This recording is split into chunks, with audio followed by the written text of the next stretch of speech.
Hey,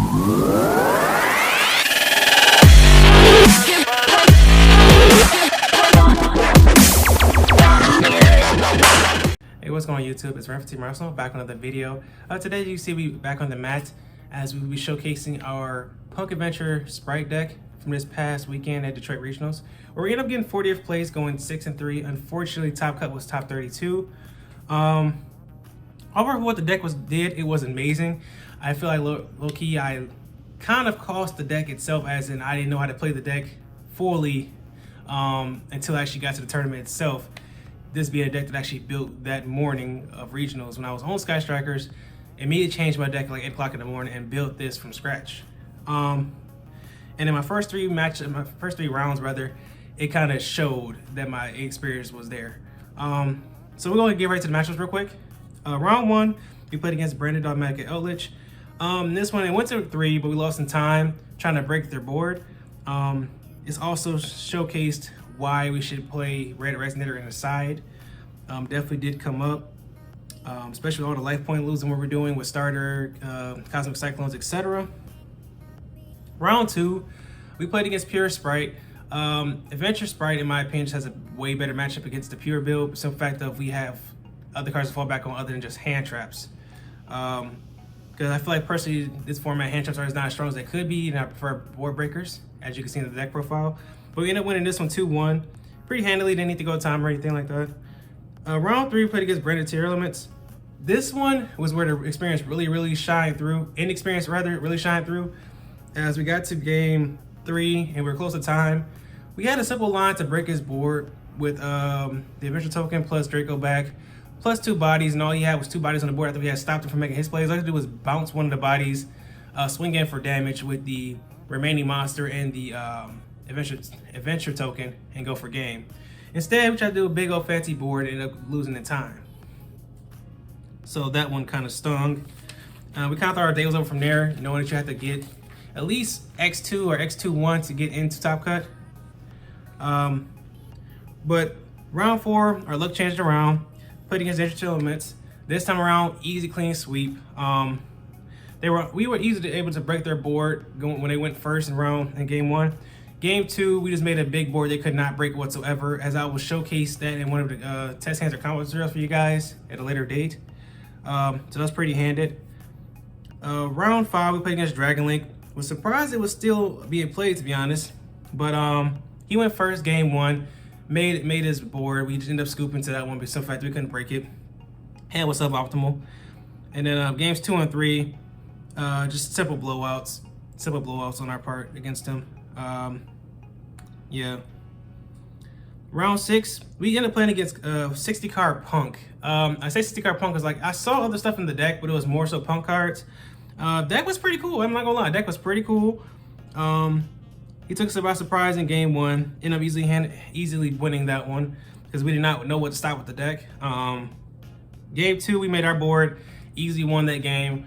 Now, as you can see, a lot of times when we make our going first board, we just immediately win most of the time.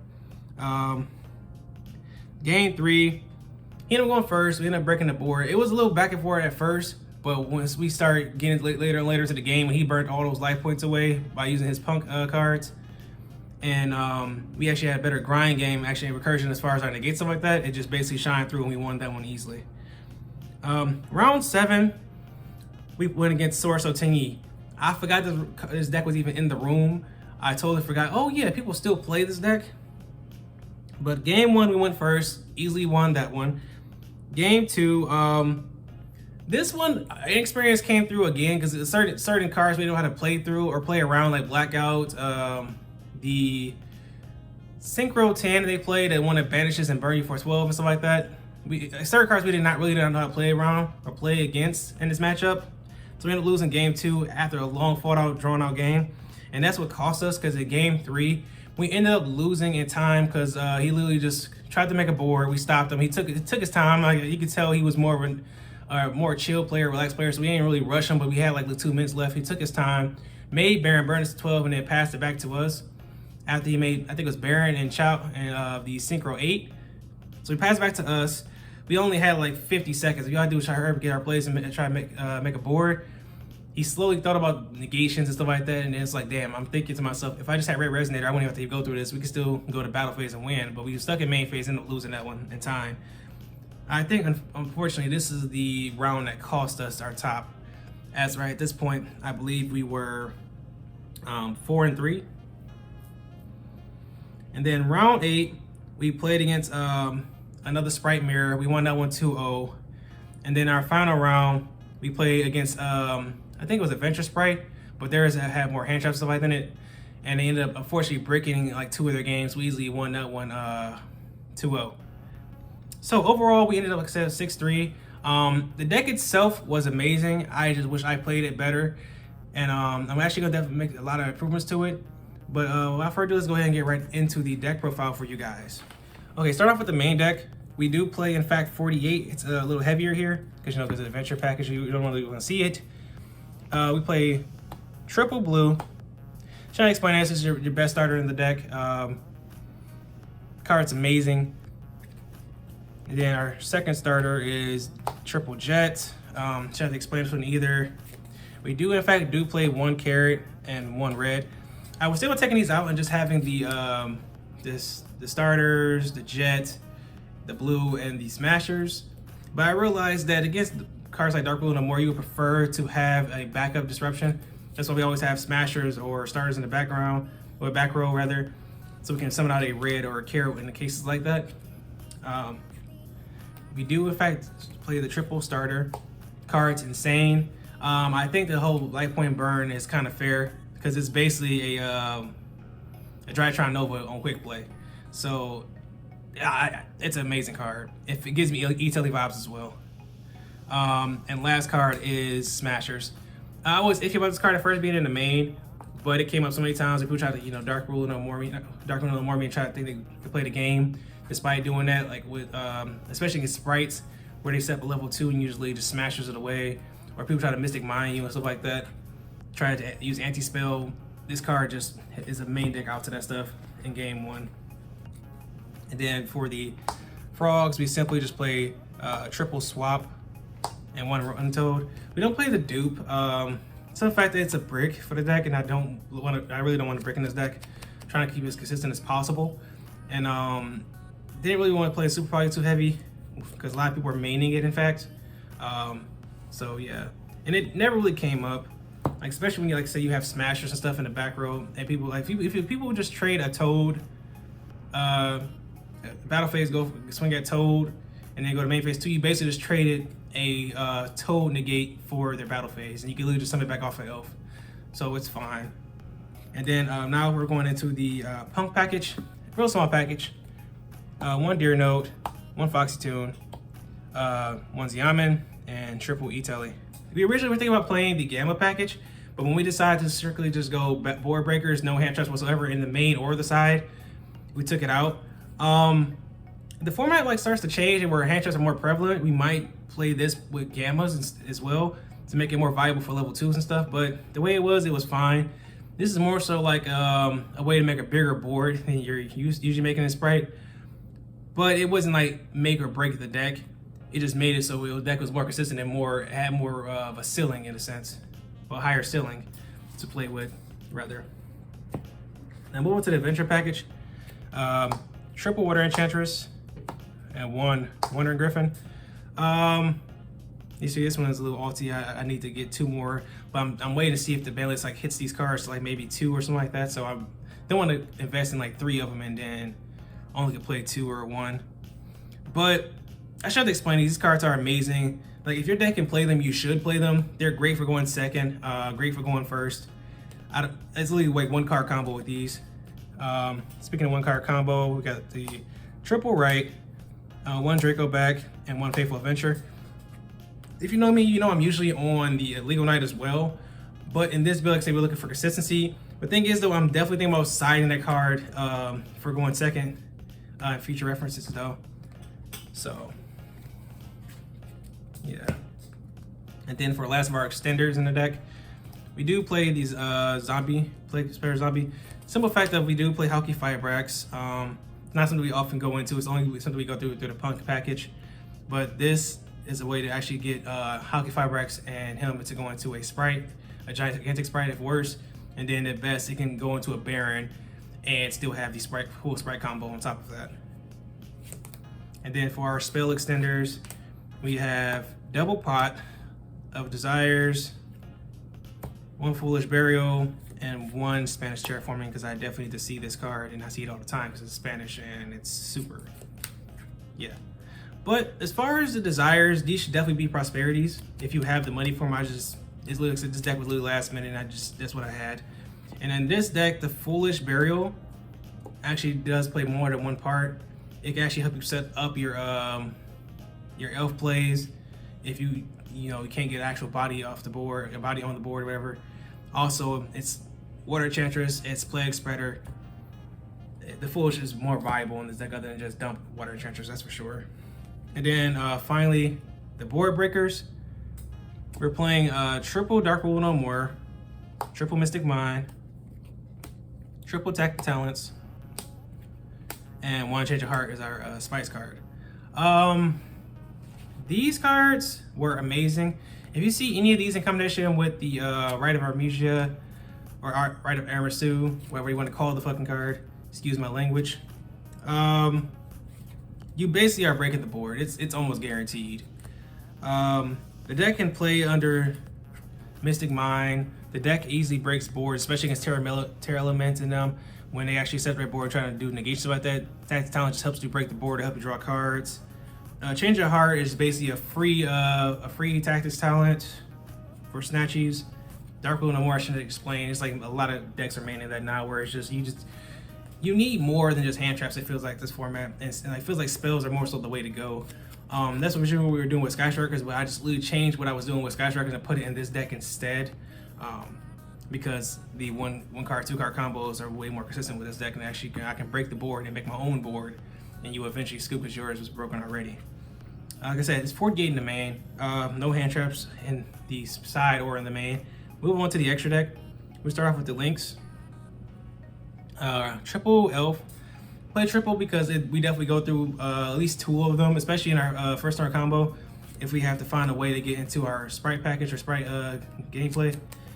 The simple fact of sometimes you literally just make the elf just to summon out a level 2. Like you can end up on the adventure token plus a level 2, like maybe Jet or Blue. You have to normal summon the Blue, link those 2 away into an elf. Elf would then summon back out the Blue and use to go from there, or the Jet or whatever case may be and go from there. Or if it's just a random level 2 that really doesn't do anything, you overlay the elf and the level 2, excuse me, it's our gigantic Spright, play from there, and then you end up on another elf after the combo is done. So this definitely does come up in this build specifically. For other Link 2s, we do play the Halki Firebrax, like I said, and the Dark. Halki Firebrax, like I said, is simply for the Punk package. If you're not playing the Punk package, you don't need to play the Halki Firebrax. But it makes your deck that much more powerful. So in fact, you have so many ways to get into the Spright package without necessarily seeing the cards themselves. There's been times where I literally just open up the Punk package plus the Adventure package. I set up a negate and protection through the Griffin, and then we go standard Punk package or Punk plays. Eventually get into the Halki Firebrax, and you end up on Baron, Griffin, plus your Spright plays. So it's pretty amazing. Dark, should I explain it? It's a simple way for us to get into our Selene and our Access Code Talker to break boards. A lot of times you have so much pressure on boards, you don't necessarily need to go on Access Code Talker. Sometimes you just go into it just to break the board. That's simply what it is. Especially on the cards like Dark Rule No More, etc. Moving on into the Exceeds. We play double gigantic Spright. Definitely don't play no more than this. Definitely don't play no less. That's for sure. Because this is more like starter, where it just locks you into strictly level 2s, rank 2s, and link 2s.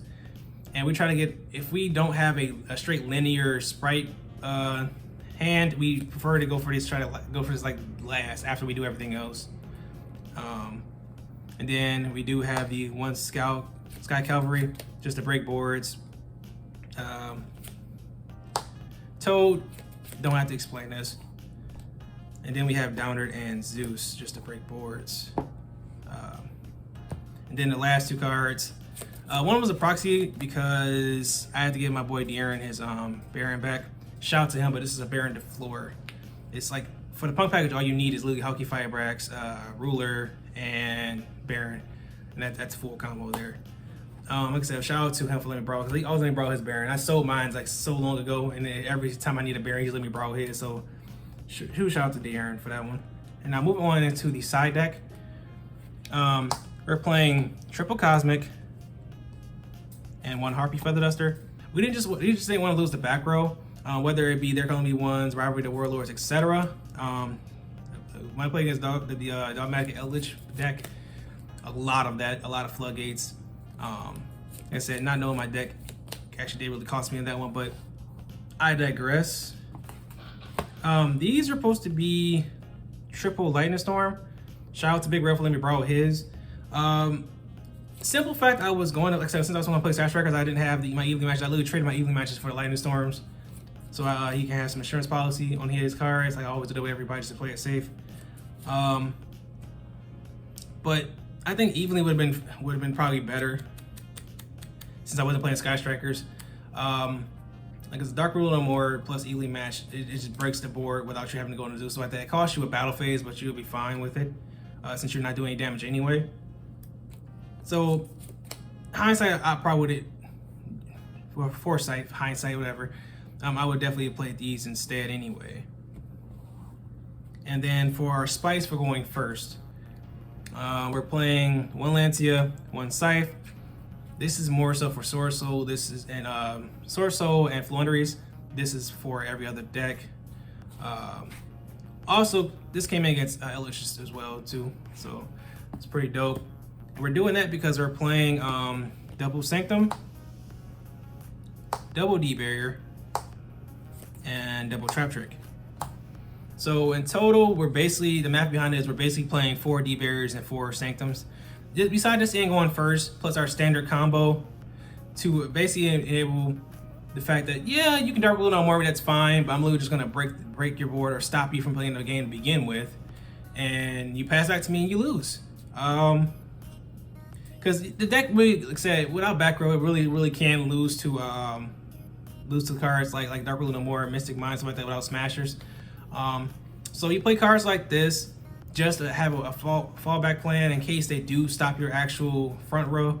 But in most cases, a Baron plus a totally awesome, plus your Griffin Rider, plus the trap cards, plus Smashers, usually just straight up game. So most times when we did go first, especially when we were siding into going first, we just automatically won because you can't out this. The only time that it just did me dirty, like I said, was in that round against Sword Soul, where we ended up going first that very last game, but we never saw our trap cards, and he's basically Dark Rule No More, broke the board, and ended, like I said, ended on a Baron, and I think it ended in the Synchro 8, I forgot his name. It's not Chow Fang, it's Chow Su's like the Grandmaster. But yeah, that's it for the main deck. We're gonna do a quick combo for you guys, and then we're gonna wrap this one up. All right, guys, we're back. Real quick, we're going to show a little quick 2-card combo, or 2.5 card combo that you guys can do on the deck. This can be starters. This could be Xiamen. It doesn't really matter. This card's literally just any card. So start off with, we go ahead and activate the E-Telly to get us into our Xiamen. Then we can go ahead and we can pay 6 to get our Foxy Tune. This is standard stuff so far. Here we can go ahead and pitch the Foxy Tune and the other card to get into our Deer Note. From here, we synchro into our, that's over here, my apologies, into our Chaos Ruler. Here you'll do Ruler 1, Xiamen, not Xiamen 2, Deer Note 2 targeting Xiamen. We're not gonna do the mills here because it's just basically, it allows RNG into the actual combo, and we're not trying to do that. But basically, if you mill like a dark off of this, or anything like that, it just basically just makes your hand even better. For some effect of, now you already have light and dark access in the grave without even doing anything else. And in that situation, you probably don't even need the blue in hand or any Spright in hand at that point, because now you already have the combo. But this is just to play it safe. We already have everything set up for ourselves anyway. So Xiamen comes back out. We have the ruler. Turn those two into our Halki Fibrax. Halki Fibrax would then summon out our last tuner in the deck, being our Plague Spreader. Now from here, like I said, we're not going to be using the actual Meals of Chaos Ruler. We're just going to be keeping it with the cards we have in the grave so far. So right now you have Itelli, Foxy Tomb, Talents, Deer Note, Ruler, and Yaman and Grave.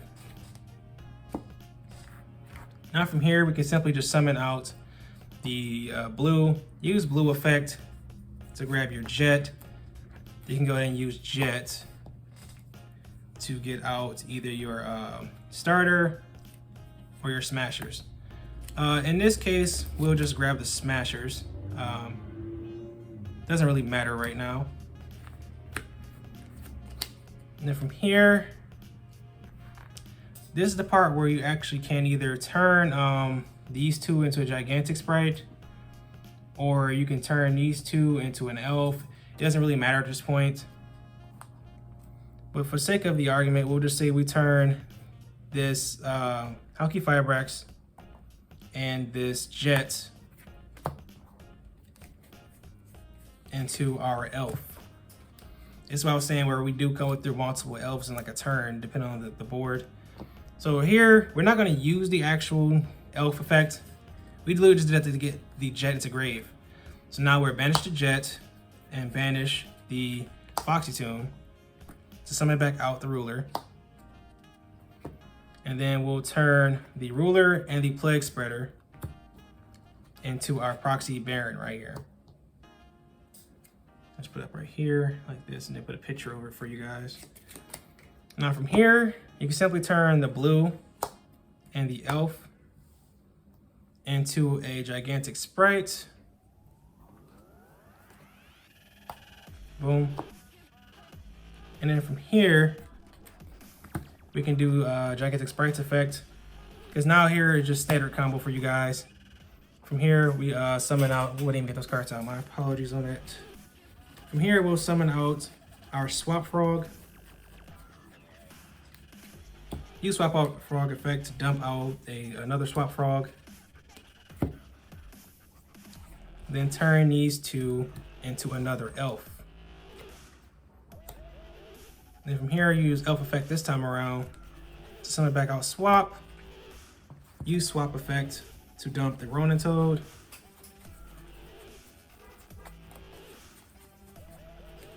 Use Ronin Toad's effect to banish the other swap in your graveyard. Summon back out, turn these two into your Totally Awesome. So now just off of those 2.5 cards, you have Elf, Baron, Totally Awesome, either Smashers or Starters, whatever you prefer. And then you have 2 other cards in your hand to play with. Now, I'm gonna show you guys a combo tutorial as well as test hands where how this can get even more insane when you actually add the adventure package, going first or going second. But I just want to show you guys that it's a pretty cool combo where we end up on Baron plus it's Totally Awesome. So you have basically Office alone, just 2 negations, hard negations. Well, technically 3 when they summon that body, some toad back out. They can't be targeted, and on top of that, you still have the Smashers or the Starter, depending on what you grabbed off of the Jet. But guys, that's gonna wrap it up this video. As always, huge shout out for watching this video. Shout out to De'Aaron, shout out to Big Rail. You guys will always support me on the channel. So you guys will always, at locals and stuff with me, testing these decks out. Hopefully next time we get it. But we'll see you guys in the next one. Peace and have a great day.